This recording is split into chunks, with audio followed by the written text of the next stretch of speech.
30 நாளில் ஆப்ஸ் வைக்கிறேன்னு என்னோட டயட்டு ஃபேன்சியெல்லாம் இருக்காது. எல்லாமே வீட்டில் செய்கிறது தான் இருக்கும். அதை எப்படிலாம் மேனேஜ் பண்ணுறேன்னு மட்டும் பாருங்கள். ஓகே, 30 நாளில் ஆப்ஸ் வைக்கிறேன், இல்லைனா நீங்கள் சொல்கிறத பண்ணுறன்றதுல இன்றைக்கி 4-3 காலையிலே மஜாவாக ஒரு டீ அடிச்சுட்டு நான் கட்டில் இருக்கும்போது தான் எங்கள் அம்மா கொஞ்சம் பாசத்தை அள்ளி கொட்டுவாங்க. 2 இட்லி கேட்டால் 5 இட்லி தரேன்னு சொல்லுவாங்க. அதை பேசி 2 இட்லின்னு கொண்டு வரதுக்குள்ளே பசியே போயிடும். இருந்தாலும் சாப்பிட்டு தான் ஆகணும்.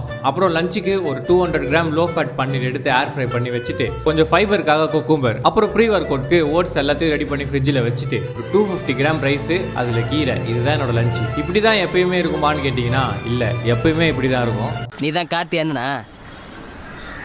அவன் தான் என் தம்பி. ரெண்டும் ஒன்று தான். டைட்டான ஒரு பவர் நப், அப்புறம் ஈவினிங் ஒரு டீ அடிச்சுட்டு ஓட்ஸு, அப்புறம் கொஞ்சம் போவோம் கிரானட். ஏன் ப்ரோ ரெண்டுத்தையும் மிக்ஸ் பண்ணி சாப்பிட்லாம்னு கேட்டிங்கன்னா சாப்பிட்லாம். ஆனால் நான் ஓட்ஸ் சாப்பிட்டு முடிச்ச அப்புறம் தான் இவனை கவனித்தேன். ரைட்டு, அதெல்லாம் சாப்பிட்டு முடிச்சுட்டு ஜிம் போனால் இப்படி தான் இருக்கும்.